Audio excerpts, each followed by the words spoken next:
Assalamualaikum, balik lagi di channel jam 12. Aku mau nerusin alur cerita dari manhwa Super Evolution yang part ke-10. Oke, langsung saja masuk ke ceritanya. Minghe setuju untuk latih tanding dengan Feng Ling. Dia sudah berada di lapangan latihan dan bilang akan serius untuk melawannya.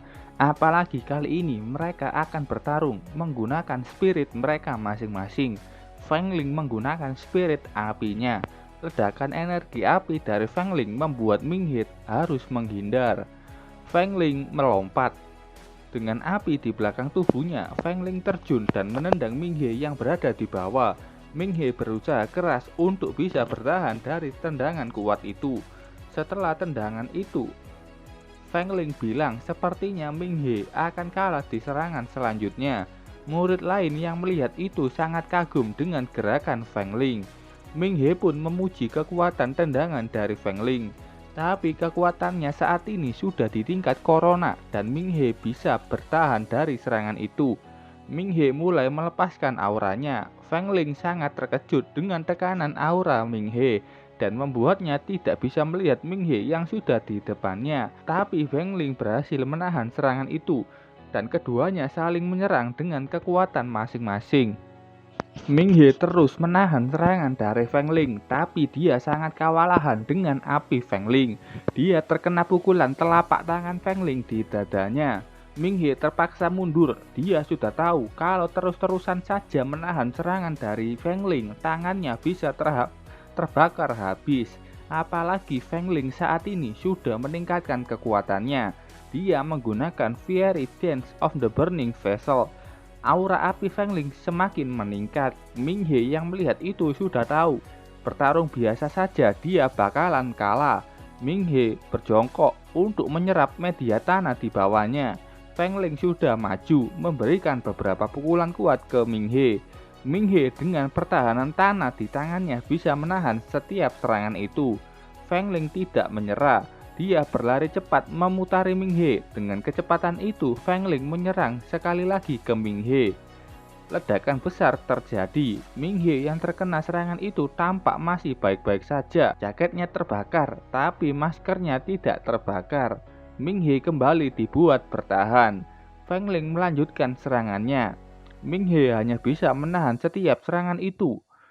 Media yang di tangannya memang sangat kuat, tapi tidak bisa bertahan lama untuk serangan Feng Ling. Kalaupun bisa menyerap api Feng Ling, itu tidak akan bisa mengalahkannya. Feng Ling bilang, akui saja kekalahanmu. Minghe tidak akan menyerah, karena dia belum kalah. Feng Ling bilang, ini hanyalah sparring biasa. Menang pun tidak akan berguna kalau Minghe terluka parah nantinya. Minghe bilang, kau pun sudah kehabisan nafas. Memang Feng Ling sudah cukup lelah. Dia pun mengatakan kalau tidak banyak orang yang bisa bertahan dari setiap serangannya. Dia juga memuji Minghe yang bisa bertahan sampai saat ini. Di sisi lain, Minghe masih belum kalah. Dia ingin mencoba sesuatu. Minghe mulai berkonsentrasi, merasakan apa saja yang ada di sekitarnya. Minghe bisa merasakan tanah yang dia pijak, pepohonan di pinggir lapangan, dan juga ada satu danau di kejauhan. Dia harus bisa menyerap dari jauh tanpa meninggalkan lapangan. Minghe mulai menyerap. Dia juga menolak media yang tidak perlu dia serap. Yang dia perlu hanyalah air. Feng Ling yang sudah ingin sparring ini berakhir mulai maju untuk menghajar Minghe. Feng Ling mengambil ancang-ancang. Aura api terus meningkat. Feng Ling maju dengan cepat. Minghe pun tampak hanya diam saja. Tapi auranya kembali meningkat. Minghe berhasil menyerap air yang jaraknya cukup jauh dari situ. Air itu sudah berkumpul dan membentuk naga air yang langsung menyerang Feng Ling. Feng Ling yang sudah ada di depan Minghe tidak bisa menghindari naga air milik Minghe. Dia kaget melihat naga air itu dan membuatnya tersapu air besar yang bisa memadamkan api besar miliknya. Air yang diserap Minghe tidak sedikit. Air itu tumpah ke seluruh lapangan, membuat para murid yang menonton berlari untuk menghindari air. Minghe berhasil menang. Feng Ling yang terkena serangan itu tergeletak tak sadarkan diri. Melihat Feng Ling yang tampak tak baik-baik saja, Ming He dengan cepat mencoba memberi pertolongan pertama. Paman Yuan datang, dia bilang kalau itu belum cukup, kasih nafas buatan. Ming He ragu-ragu. Nafas buatan itu cukup memalukan, tapi ini kesempatan untuk Ming He. Dia melakukan nafas buatan, belum sempat mulutnya. Feng Ling sudah sadar dan menutup mulut Ming He. Sayang sekali Ming He, mungkin di lain waktu berhasil. Feng Ling mengakui kekalahannya. Ming He pun mengakui kekuatan Feng Ling. Jika saja dia tidak tahu kekuatannya sendiri, pasti dia sudah kalah. Keduanya bersalaman, saling memuji kekuatan masing-masing. Kalau ada kesempatan lain lagi, Feng Ling ingin bertarung dengan Soul Art. Paman Yuan bilang itu akan berlebihan dan sangat mematikan. Soul Art digunakan hanya untuk melawan Calamity Beast. Setelah itu Ming He pergi karena dia masih ada urusan yang perlu dia lakukan. Begitu juga dengan Paman Yuan yang langsung memberikan handuk kering ke Yang Ling dan mengajaknya segera pergi. Keduanya masuk ke mobil untuk segera pulang. Mereka mengobrol tentang Ming He yang tidak biasa. Mereka tidak tahu kenapa Ming He begitu misterius. Tidak seperti anak muda lainnya yang gila akan ketenaran. Ini juga sama seperti orang misterius. Kontribusi besar saat di bencana Shaolin. Paman Yuan memikirkan Ming He yang begitu tertutup. Untuk kedepannya sparring mereka perlu dilakukan di tempat pribadi. Mereka perlu menghormati privasi Ming He. Paman Yuan sedikit bercanda dengan Feng Ling yang harusnya sudah tahu wajah Ming He karena bibir mereka hampir bertemu. Feng Ling bilang tidak melihatnya dan mengancam Paman Yuan untuk berhenti bercanda atau Feng Ling akan menyuruhnya menyapu jalan. Setelah ganti baju baru, Ming He menuju ke Hunter Hall untuk bertemu dengan Jiang Yu. Karena Jiang Yu sudah menemukan dan menunjukkan The Frost Variation yang di tingkat dazzling. Ming He berterima kasih dengan itu. Kalau ada ini, pertarungannya ke depan bisa lebih mudah karena bisa menggunakan kekuatan dari media batu Frost. Jiang Yu bilang dia menghabiskan $1 juta dari uang Ming He untuk membeli batu itu. Ming He sangat terkejut karena itu uang yang sangat banyak. Harga itu karena batu tingkat dazzling sangatlah langka. Ming He segera paham dan meminta Jiang Yu untuk mengawasi isomorfik kristal yang lain. Selain bertemu Ming He untuk memberikan kristal, Jiang Yu juga memberitahu kalau Ming He sekarang sudah di tingkat Corona Hunter. Ming He menerima sertifikat dan rencananya. Keuntungan di tingkat Corona, Ming He mendapatkan informasi baru yang dikumpulkan Hunter Hall tepat waktu. Ming He juga bisa berpartisipasi di konferensi Hunter tahunan dan membuat permintaan bantuan di Hunter Hall. Ming He tidak fokus dengan penjelasan dari Jiang Yu, dia malah fokus melihat lantai 1 karena di situ ada Li Jin yang berbicara dengan resepsionis.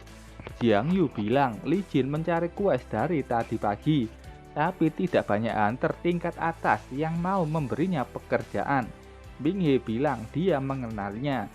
Ming He ingin membantu Li Jin dengan memberinya sebuah tugas.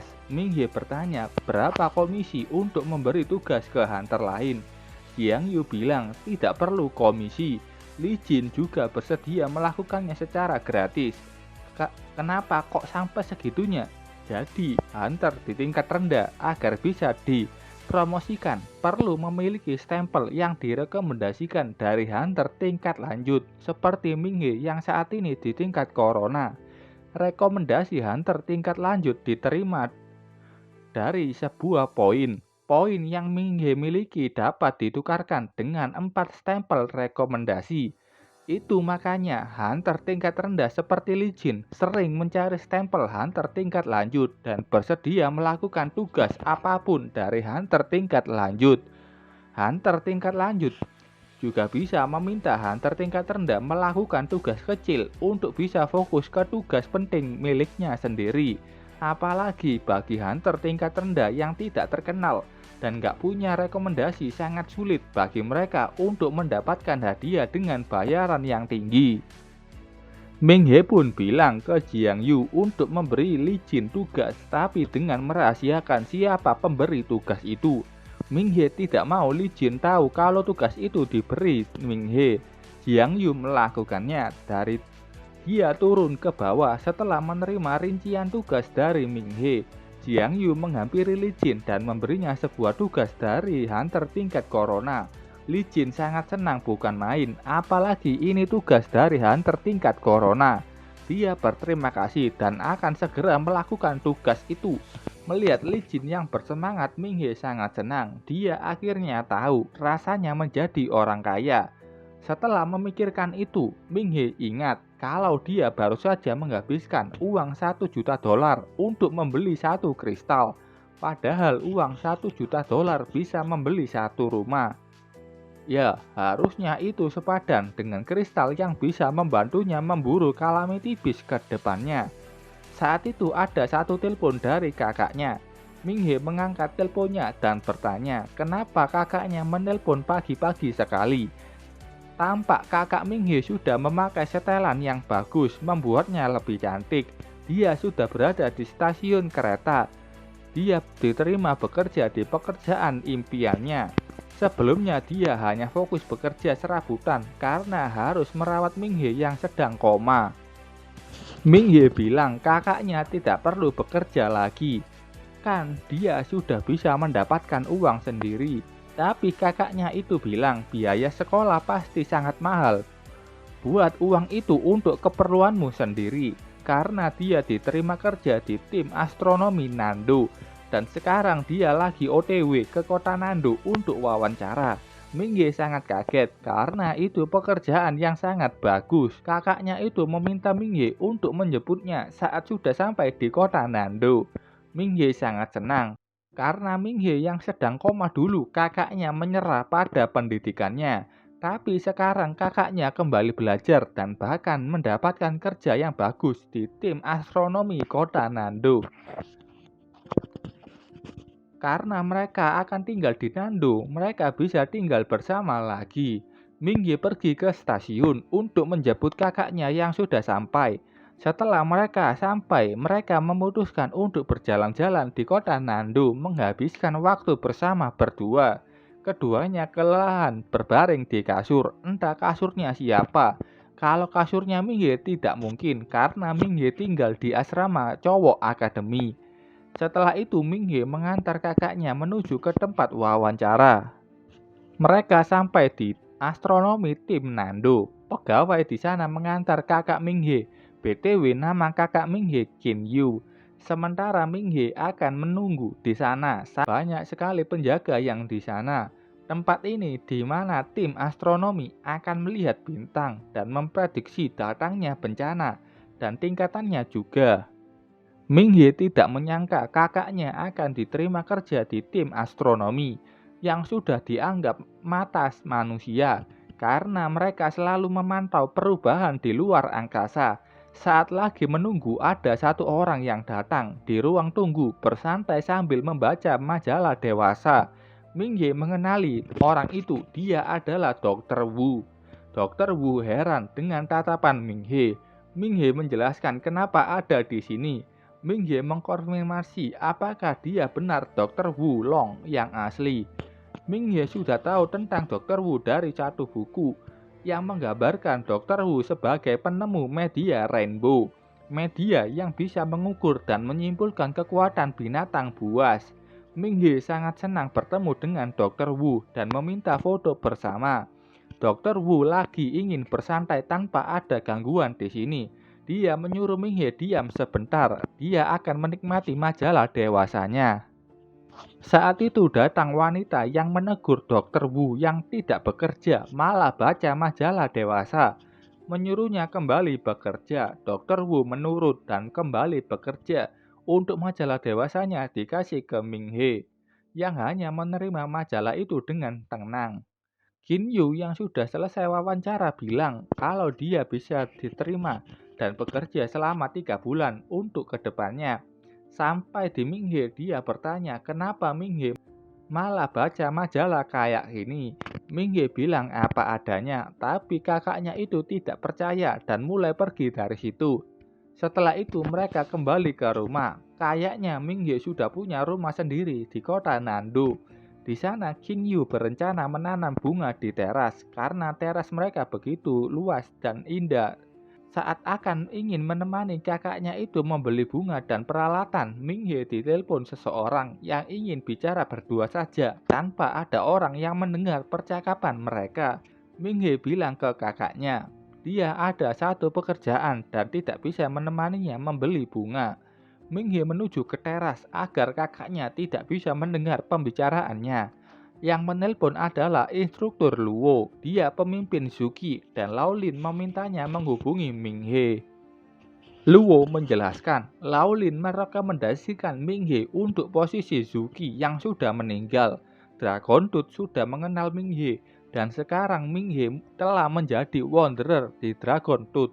Luo memberitahu kalau infiltrasi musuh jauh lebih menakutkan dari yang dia duga.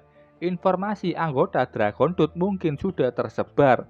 Mereka membuat departemen baru, Wanderer. Wanderer seperti hiu dara di laut yang kotor, memburu bawahan kedaulatan surgawi secara langsung. Minghe bertanya apakah ada informasi baru untuk dirinya. Ada petunjuk tentang Dr. Zhao yang membeli banyak peralatan dari pasar gelap. Jadi mungkin saja Dr. Zhao bertemu anggota kedaulatan surgawi di sana. Luo nanti akan mengirimkan alamat lengkap dari pasar gelap. Kenapa dia mengirim Minghe? Karena dia anggota baru, kedaulatan surgawi belum tahu tentang Minghe. Tugasnya Minghe masuk ke dalam pasar gelap dengan mengetahui orang yang melakukan kontak dengan Dr. Zhao. Minghe setuju dengan tugasnya. Luo menasihati Minghe, kalau sudah ketemu tempat persembunyian mereka, segera memberitahu Laolin dan bala bantuan akan segera dikirimkan. Minghe menuju ke pasar gelap yang tampak dari luar seperti gedung megah. Di depan sudah ada 4 orang yang menjaga. Melihat saja sudah tahu kalau mereka berempat sangatlah hebat. Minghe sudah sampai di depan pasar gelap. Oke, sampai sini dulu ceritanya. Terima kasih buat kalian yang sudah menonton videonya sampai selesai. Salam jam 12. Bye bye.